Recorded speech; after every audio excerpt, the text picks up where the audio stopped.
প্রিয় শিক্ষার্থীরা, তোমাদের পঞ্চম শ্রেণীর ইসলাম ও নৈতিক শিক্ষা বইয়ের দ্বিতীয় অধ্যায়ের প্রথম লেকচার নিয়ে হাজির হলাম আমি রবিউল। এই লেকচারে 21 নম্বর থেকে 23 নম্বর পৃষ্ঠা পর্যন্ত আলোচনা করা হবে। তো চলো লেকচার শুরু করা যাক। তো দ্বিতীয় অধ্যায় হলো ইবাদত ইবাদত সম্পর্কে। অর্থাৎ দ্বিতীয় অধ্যায়ে আমরা অনেক কিছু জানবো। ঠিক আছে, আমরা কার ইবাদত করি, কেন ইবাদত করি, ইবাদত করার আগে কি কি করতে হবে, এই বিস্তরভাবে এখানে আমরা কিন্তু জানবো। আমরা ক্লাস 4-এও কিন্তু জেনে এসেছি, এখানেও কিন্তু আমরা জানবো। ঠিক আছে, তো চলো আমরা শুরু করে দিই। দেখো, ইবাদত অর্থ মানে ইবাদত শব্দের অর্থ হলো আনুগত্য। ইবাদত শব্দের অর্থ কি? আনুগত্য, দাসত্ব, বন্দেগী। তাহলে ইবাদত শব্দের অর্থ কি? আনুগত্য, দাসত্ব, বন্দেগী। আল্লাহ তাআলার আনুগত্য স্বীকার করে তার যাবতীয় আদেশ নিষেধ মেনে চলাকে বলে ইবাদত। তাহলে আল্লাহ তাআলার আনুগত্য স্বীকার করে তার যাবতীয় আদেশ নিষেধ মেনে চলাকে ইবাদত বলে। আল্লাহ আমাদের ইলাহ। আল্লাহ আমাদের কে? আল্লাহ আমাদের ইলাহ। ইলাহ মানে মাবুদ। ইলাহ মানে কি? ইলাহ মানে মাবুদ। আর আমরা তার আবদ। আবদ মানে অনুগত বান্দা। তাহলে ইলাহ মানে মাবুদ আর আবদ মানে অনুগত বান্দা। ঠিক আছে, আমাদের কর্তব্য হলো আল্লাহ তাআলা যেসব কাজ করলে খুশি হন, যা যা করতে বলেছেন তা করা, আর যা যা করতে নিষেধ করেছেন তা থেকে বিরত থাকা। তাহলে আল্লাহ তাআলার খুশির জন্য যা যা করতে আল্লাহ তাআলা বলছে সেটা আমাদের করতে হবে, এবং আল্লাহ তাআলার খুশির জন্য যা যা আমাদের করতে নিষেধ করেছে সেটা আমাদের মানে করা যাবে না, বা সেটা থেকে বিরত থাকতে হবে। আল্লাহ তাআলার আদেশ নিষেধ মেনে চলাই ইবাদত। তাহলে আল্লাহ তাআলার আদেশ নিষেধ মেনে চলাই কি? ইবাদত। এখানে শুধু নামাজের কথা বলেনি, আল্লাহ তাআলার সকল আদেশ নিষেধ মেনে চলাই কি বলো? ইবাদত। আল্লাহ তাআলা আমাদের সৃষ্টির সেরা জীব হিসেবে সৃষ্টি করেছেন।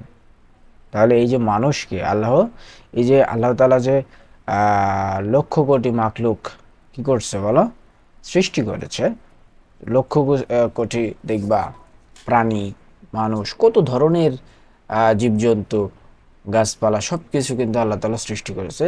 সেইগুলোর মধ্যে সর্বশ্রেষ্ঠ হিসেবে সৃষ্টি করেছে তোমাকে আমাকে, অর্থাৎ মানুষকে। তিনি আমাদের লালন পালন করেন, তিনি আমাদের রব। তাহলে আমাদের রবকে? আমাদের রব আল্লাহ। আমাদের জীবন মৃত্যুর মালিকও তিনি। আমাদের জীবন মৃত্যুর মালিক তিনি, অর্থাৎ আল্লাহ তাআলা আমাদের সৃষ্টি করেছেন। আল্লাহ তাআলার হুকুমেই মালাকুল মউত আমাদের জীবন নেবেন, ঠিক আছে, বা জীবন কবজ করবেন। তিনি এই মহাবিশ্বকে আমাদের জন্য কত সুন্দর করে সাজিয়েছেন। তুমি দেখো, এই মহাবিশ্বের কথা তুমি যদি বাদ দাও, তুমি ধরো আমাদের বাংলাদেশের কথাই তুমি যদি বলো, তুমি যদি ঘুরতে যাও, ধরো বান্দরবন, এরপরে তুমি সিলেট, সাজেক, হ্যাঁ, খাগড়াছড়ি, এই জায়গাগুলোতে তুমি যদি ঘুরতে যাও, বা বিভিন্ন মানে জেলার কিছু কিছু জায়গা আছে যে সেগুলোতে ঘুরতে যাও, বা দেখবো কত সুন্দরভাবে আল্লাহ তাআলা সৃষ্টি করছে বা সুন্দর করে আমাদের জন্য তৈরি করছে, যেন আমরা সেখানে সুন্দরভাবে বসবাস করতে পারি বা সুন্দরভাবে সবকিছু যেন করতে পারি। তুমি নিজের দেশেই চিন্তা করো, তাহলে এই মহাবিশ্ব আল্লাহ তাআলা কত সুন্দরভাবে মানে সৃষ্টি করেছে, একবার ভাবো। দেখো, আসমান জমিন, চাঁদ, সূরজ, ফল ফসল, গাছপালা, নদী নালা, পাহাড় পর্বত সব কিছুই আমাদের জন্য সৃষ্টি করেছেন। তিনি সব কিছুকে আমাদের অনুগত করে দিয়েছেন, আর তিনি আমাদের সৃষ্টি করেছেন শুধু তারই ইবাদতের জন্য। তাহলে আমাদের সৃষ্টি করছে কার ইবাদতের জন্য?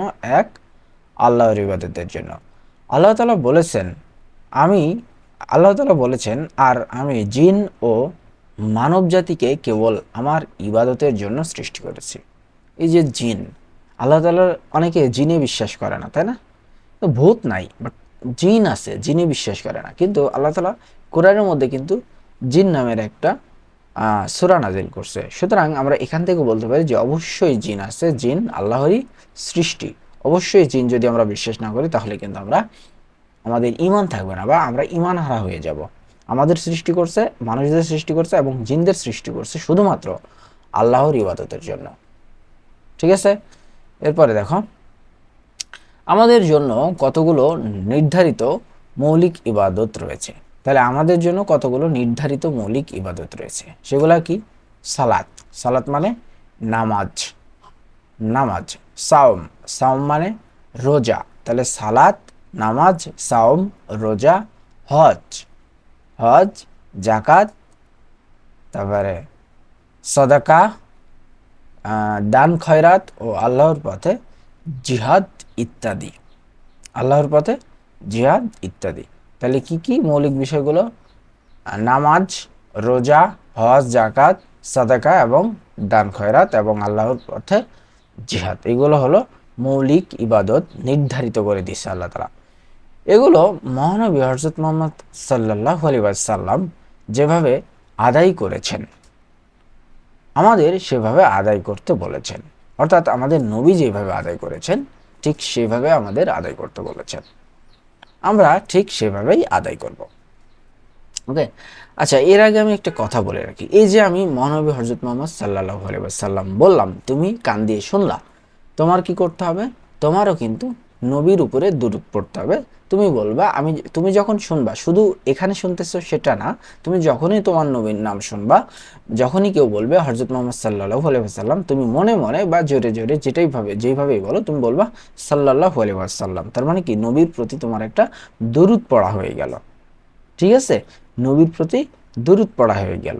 তুমি যদি নবীর প্রতি দুরূদ না পড়ো তাহলে আল্লাহর কাছে তুমি সব থেকে বড় কৃপণ, এবং আল্লাহ তাআলা কৃপণ ব্যক্তিকে অবশ্যই জান্নাতে দিবেন না, জাহান্নামে দিবেন। এবং আল্লাহ তাআলার কাছ থেকে কৃপণ ব্যক্তির দূরত্ব অনেক, আল্লাহ তাআলার কাছ থেকে কৃপণ ব্যক্তির দূরত্ব অনেক। এবং এই মহানবী হযরত মুহাম্মদ সাল্লাল্লাহু আলাইহি ওয়াসাল্লাম যখন শুনবা, তুমি যদি দুরূদ না পড়ো, সেই ক্ষেত্রেও কিন্তু কিছু কিছু হাদিসে এরকম আছে যে আল্লাহর লানতের কথা বলা হয়েছে। তুমি যদি নবীর কথা শুনছো বাট নবীর উপরে তুমি দুরূদ পড়লা না, খালি এতটুকু পড়বা, খালি এতটুকু পড়বা, যখনই মহানবী হযরত মুহাম্মদ সাল্লাল্লাহু আলাইহি ওয়াসাল্লামের কথা শুনবা, খালি এতটুকু বলবা সাল্লাল্লাহু আলাইহি ওয়াসাল্লাম, সাল্লাল্লাহু আলাইহি ওয়াসাল্লাম, সাল্লাল্লাহু আলাইহি ওয়াসাল্লাম। এতটুকু বললেই তোমার নবীর উপরে দুরূদ পড়া হয়ে গেল। ঠিক আছে, আশা করি নেক্সট টাইম থেকে তুমি যখনই আমাদের নবীর কথা শুনবে তখনই নবীর প্রতি দুরূদ পড়বা। ক্লিয়ার? আচ্ছা, ইবাদত শুধু সালাত, সাওম ইত্যাদির মাধ্যমে সীমাবদ্ধ নয়। তাহলে ইবাদত শুধু, আমরা ইবাদত বলতে বুঝি হয়তো বা মানে শুধু নামাজ আর রোজা, কিন্তু আসলে এই নামাজ রোজার মধ্যে কিন্তু ইবাদত সীমাবদ্ধ নয়। আল্লাহ তাআলার সন্তুষ্টির জন্য রাসূল সাল্লাল্লাহু আলাইহি ওয়াসাল্লাম, এখানেও তুমি সাল্লাল্লাহু আলাইহি ওয়াসাল্লাম বলবা, দুরূদ পড়বা। রাসূল সাল্লাল্লাহু আলাইহি ওয়াসাল্লামের দেখানো পথে যে কোনো ভালো কাজই ইবাদতের মধ্যে শামিল। ভালো কাজের উৎসাহ দেওয়া ইবাদত। রাসূল সাল্লাল্লাহু আলাইহি ওয়াসাল্লাম বলেছেন, যে ব্যক্তি কোনো ভালো কাজের পরামর্শ দেয় সে ব্যক্তিও কাজটি সম্পাদনকারীর সমান পুরস্কার পাবে। ধরো কেউ একটা কাজ করতে চাচ্ছে, ধরো আমি কথার কথা আমি বললাম যে কেউ 10টা মানুষকে খাওয়াতে চাচ্ছে, এবং একটা লোক তার মনের ভেতর দ্বিধাদ্বন্দ্ব আছে, এবং তাকে সে তার কোনো মানুষকে শেয়ার করছে যে আসলে এটা করলে কেমন হয়, এটা করা যাবে কিনা। তো বা ধরো অনেক টাকা আছে, সে একটা মানুষ বলল যে আপনি এটা এটা করতে পারেন, খাওয়াতে পারেন, বা যে কোনো ধরনের ভালো কাজের জন্য যদি উৎসাহ দেয় এবং ওই ব্যক্তিটা যদি ভালো কাজ করে, ওই ভালো কাজ করার জন্য যে পুরস্কার ওই ব্যক্তি পাবে তার সমান পুরস্কার কিন্তু যে ভালো কাজ করার জন্য উৎসাহটা দিবে সেও পাবে। তুমি যদি ধরো একজন নামাজি ব্যক্তি, তুমি নামাজ পড়ো কিন্তু তোমার বন্ধু নামাজ পড়ে না, তোমার বন্ধুকে বুঝিয়ে সুঝিয়ে আল্লাহর মসজিদে, মানে আল্লাহর ঘর মসজিদে নিয়ে যেয়ে যদি আল্লাহর সামনে দাঁড় করে দিতে পারো, বা সে যদি নামাজ পড়ে, তোমার নামাজ হোক বা না হোক, তুমি এই যে তোমার বন্ধুকে নিয়ে গেলা, নিয়ে গিয়ে তোমার যে বোঝানোর মাধ্যম দিয়ে যে আল্লাহকে সিজদা করলো, তোমার নামাজ হোক আর না হোক, ওই যে নামাজটা পড়লো, ওই নামাজের 2 রাকাত কবুল নামাজের সওয়াব কিন্তু আল্লাহ তাআলা তোমার আমল নামাতে দিয়ে দিবে। আমরা কিন্তু জানি না, আমরা যে নামাজ পড়ি আমরা কিন্তু জানি না যে আমাদের নামাজ হয় কি হয় না। কিন্তু তুমি যদি কোনো ব্যক্তিকে আল্লাহর ঘর মসজিদে নিয়ে যে যদি তুমি সিজদা দেওয়াতে পারো, তাহলে ওইখানে 100% আল্লাহ তাআলা বলে দিছে যে 2 রাকাত কবুল নামাজের সওয়াব আল্লাহ তাআলা তোমার আমল নামাতে দিয়ে দিবে। তাহলে বুঝতে পেরেছো কত বড় এখানে সওয়াবের একটা বিষয়, যে তোমার নামাজ হচ্ছে কি হচ্ছে না তুমি কিন্তু জানো না। অনেক সময় সূরা কেরাতে ভুল হয়, অনেক সময় এই ভুল হয়, নামাজ কিন্তু কবুল হয় না। কিন্তু তুমি যদি কাউকে, ওই তুমি যাকে নিয়ে গেছো তার নামাজ হোক বা না হোক, তার নামাজও হবে এরকম কোনো গ্যারান্টি নাই, কিন্তু তার নামাজ হোক বা না হোক ওইটা কোনো কথা না। হোক বা না হোক, সে যদি আল্লাহর সামনে দাঁড়ায় সিজদা দেয়, হোক বা না হোক, ওই মানে 2 রাকাত কবুল নামাজের সব আল্লাহ তাআলা তোমার সওয়াব নামায় দিয়ে দিবে, মানে আমল নামায় দিয়ে দিবে। ঠিক আছে? আল্লাহ তাআলা তার ইবাদতের জন্য আমাদের সৃষ্টি করেছেন, আমাদের সব সময় তার ইবাদতে মশগুল থাকা কর্তব্য। প্রশ্ন উঠতে পারে, সব সময় কি ইবাদতে মশগুল থাকা সম্ভব? অবশ্যই সম্ভব। হ্যাঁ, দিন রাত 24 ঘন্টা ইবাদত করা সম্ভব যদি তুমি চাও। এই ইবাদত কষ্ট না। ঠিক আছে? ছোট ছোট দোয়া পাঠ করবা, ছোট ছোট একটা জিনিস করবা, তাহলে এই আল্লাহর ইবাদতে কিন্তু শামিল হতে পারবা। যেমন আমরা যদি বিসমিল্লাহ বলে হালাল খাদ্য খাই, বিসমিল্লাহ, এই যে দেখো বিসমিল্লাহ বলে তুমি খাবার খাচ্ছ, এই খাওয়ার পরে শকর করি, তবে খাওয়ার সময়টুকু ইবাদতে গণ্য হবে। তুমি বিসমিল্লাহ বলে হালাল খাবার শুরু করলা এবং খাওয়ার শেষে আলহামদুলিল্লাহ বা শুকুর আলহামদুলিল্লাহ বললা, তাহলে এই যে তুমি যদি কথাটা বলে থাকো, তো এই যে খাওয়ার মধ্যের যে সময়টুকু, এই সময়টুকু তোমার ইবাদতে গণ্য হবে। খুব কঠিন? খুব কঠিন? কঠিন না কিন্তু। খাওয়ার আগে জাস্ট খালি বিসমিল্লাহ, খাওয়ার শেষে শুকুর আলহামদুলিল্লাহ, শেষ। তোমার ওই সময়টুকু আল্লাহ তাআলা দামি বানাই দিল। এরপরে পড়ার সময় বিসমিল্লাহ বলে পড়া শুরু করলে যতক্ষণ লেখাপড়া করবে ততক্ষণই ইবাদতে গণ্য হবে। বিসমিল্লাহ বলে স্কুলে যাত্রা শুরু করলে আল্লাহ তাআলা আমাদের রাস্তার বিপদ আপদ থেকে রক্ষা করবেন। কোনো অন্ধ লোককে রাস্তা পার হতে সাহায্য করলে আল্লাহর নিকট এর পুরস্কার পাওয়া যাবে, এটিও ইবাদত। তাহলে দেখছো, কোনো অন্ধ লোক যদি দেখো রাস্তায় পার হতে পারছে না, তাহলে কি করতে হবে? তুমি হাতটা ধরে তার রাস্তাটা পার করে দেবে, অবশ্যই আল্লাহকে খুশি করার জন্য, তাহলে এটাও ইবাদত হবে এবং আল্লাহর কাছ থেকে তুমি উত্তম পুরস্কার পাবা। ঠিক আছে? রাস্তার ময়লা আবর্জনা বা কষ্টদায়ক কোনো বস্তু অপসারণ করাও গুরুত্বপূর্ণ ইবাদত। ধরো রাস্তায় তুমি দেখতেছো একটা কাঁটা পড়ে আছে, সে একটা মানুষ গেলে ওই কাঁটাটা তার পায়ে বিঁধতে পারে, কাঁটা যদি তার পায়ের ভেতরে ঢুকে যায় তাহলে সে ব্যথা পেতে পারে। এই জিনিসটা দেখে আল্লাহকে খুশি করার জন্য ওই কাঁটা তুমি যদি রাস্তা থেকে তুলে যদি পাশে ফেলে দাও বা পাশে রেখে দাও, তাহলে এটা অবশ্যই ইবাদতের মধ্যে পড়বে এবং এটার জন্য তুমি উত্তম পুরস্কার পাবা আল্লাহর কাছ থেকে। দেখছো, এগুলো কি কঠিন? কঠিন না। সৎ পথে ব্যবসা বাণিজ্য করা, চাষাবাদ এবং অন্য কোনো সৎ পেশায় নিয়োজিত হয়ে যথাযথ কর্তব্য পালন করাও ইবাদতের মধ্যে শামিল। এমনকি ঘুমানোর আগে পাক পবিত্র হয়ে আল্লাহর নাম নিয়ে ঘুমালে নিদ্রার সময়টুকু আল্লাহর ইবাদতের মধ্যে গণ্য। এভাবে আমরা সর্বক্ষণই আল্লাহর ইবাদতে মশগুল থাকতে পারি। এগুলো কিন্তু খুব কঠিন না, জাস্ট আমরা চাইলেই এগুলা পারি। অল্প ছোট ছোট জিনিস করলে কিন্তু আমাদের এই সময়টুকু, সময় তো যাচ্ছে, তোমারও সময় যাচ্ছে আমারও সময় যাচ্ছে, কিন্তু আমি যদি এই ছোট ছোট জিনিসগুলো করি, এই সময়গুলো আল্লাহ তাআলা দামি বানিয়ে দেবে। তুমি যদি এই ছোট ছোট আমলগুলো করো, আল্লাহ তাআলা তোমার সময়কে দামি করে দেবে। এরপরে দেখো, ইবাদতে আল্লাহ তাআলা খুশি হন, এতে দুনিয়ার জীবন সুখের হয়, পরকালে পরম শান্তিময় স্থান জান্নাত লাভ করা যায়। আর যারা ইবাদত করে না, আল্লাহর পথে চলে না, তাদের প্রতি অসন্তুষ্ট হন আল্লাহ। তারা দুনিয়াতে শান্তি পায় না, পরকালে তাদের জাহান্নামের কঠিন শাস্তি ভোগ করতে হবে। আমরা আন্তরিকতার সাথে ইবাদত পালন করব, আমাদের জীবন সর্বক্ষণই যাতে আল্লাহর ইবাদত গণ্য হয় সে চেষ্টা অব্যাহত রাখবো। ওকে, এরপরে দেখো আমরা পাক পবিত্রতা সম্পর্কে জানবো। ঠিক আছে? পাক পবিত্রতা, আল্লাহ তাআলার ইবাদত, আল্লাহ তাআলার ইবাদতের জন্য পাক পবিত্র থাকা প্রয়োজন। শরীর, পোশাক এবং স্থান বা পরিবেশ পাকসাফ ও পরিষ্কার পরিচ্ছন্ন থাকলে মনও পবিত্র থাকে। মন পবিত্র থাকলে মনে শান্তি লাগে, ভালো কাজ করার আগ্রহ সৃষ্টি হয়। অপবিত্র মন শয়তানের কারখানা, তাহলে তুমি যখন অপবিত্র থাকবা তাহলে এটা শয়তানের কারখানা।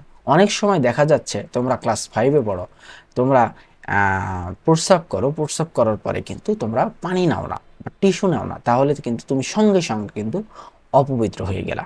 তাহলে এই অপবিত্র তুমি যখন হবা তখন তোমার কোনো কাজই ভালো লাগবে না, এবং এই তোমার মনটা হয়ে যাবে শয়তানের কারখানা। তখন তোমাকে দিয়ে অনেক ধরনের খারাপ কাজ শয়তান করাই নেবে। কিন্তু তুমি যদি এই প্রস্রাব করার সঙ্গে সঙ্গে তুমি যদি পানি নাও, তুমি যদি টিস্যু নাও, তাহলে কিন্তু এই জিনিসগুলো শয়তান আর করতে পারবে না। ঠিক আছে? আর অনেক সময় আমি দেখছি, এই যে তোমরা ক্লাস 5-এ পড়ো, অনেকেই দেখি দাঁড়িয়ে প্রস্রাব করো, প্রস্রাব করে তো পানি নাও না। তাহলে এই জিনিসগুলো কিন্তু অত্যন্ত নিন্দনীয় এবং খারাপ। এই ভুলগুলা কিন্তু দ্বিতীয়বার করবা না তোমরা। অবশ্যই প্রস্রাব করে বসে প্রস্রাব করবা, এবং প্রস্রাব শেষে কুলুপ নিবা, টিস্যু বা পানি দিয়ে ধুয়ে নিবে, এরপরে টিস্যু ব্যবহার করবা, তাহলেই কিন্তু হয়ে যাবে। ক্লিয়ার? আচ্ছা, অপবিত্র অবস্থায় কোরআন মজিদ স্পর্শ করা যায় না। এজন্য রাসূল সাল্লাল্লাহু আলাইহি সাল্লাম বলেন, পবিত্রতা ঈমানের অঙ্গ। দেহ, মন, পোশাক, স্থান বা পরিবেশের পরিচ্ছন্নতা ও নির্মলতাকে তাহারাত বা পবিত্রতা বলে। তাহলে পবিত্রতা কাকে বলে?